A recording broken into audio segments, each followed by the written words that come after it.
Xo'sh, bolalar, hurmatli. Vektor strategiyam bir haftalik natijasini ko'rib chiqamiz. Xo'sh,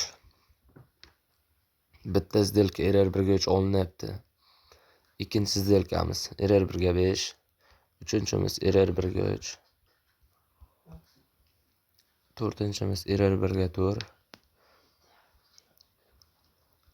Bunisi ham error 1 ga 4 va error 1 ga 3. Haqiqatdan bu o'rtada stop losslar bo'lmagan. Honestly take profit. Xo'sh, keyin 3 ta orqa take profit olganimizdan keyin undan keyin bizda 3 ta orqa take profit olinyapti va уже yana bitta сделкamiz error 1 ga 5 full take profit. Necha punkt bitta сделкani o'zi ko'ramiz. Xo'sh, 420 punkt. Bitta сделкani o'zi davom etamiz. Xo'sh. Mana bu ham take profit 1 ga 3 va kechagi natijamiz. Bitta bayga bitta selga ochilgan. Mana bu bay 1 ga 3 yurmasdan stop loss olib ketib qoldi va sraz tasdiq bergani uchun savdoga kirdik biz.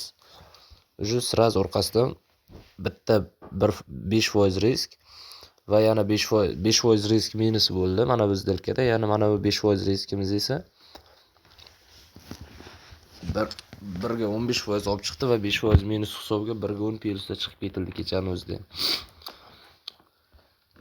Vektor strategiyam bir haftalik natijasi.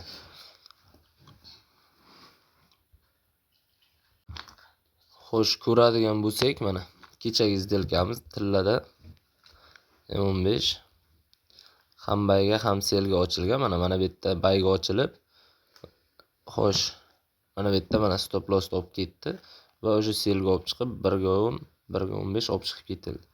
Bemalol Telegramga o'tib ko'rsanglar bo'ladi strategiya haqida ma'lumotni. Rahmat, charchamanglar, sog' bo'linglar.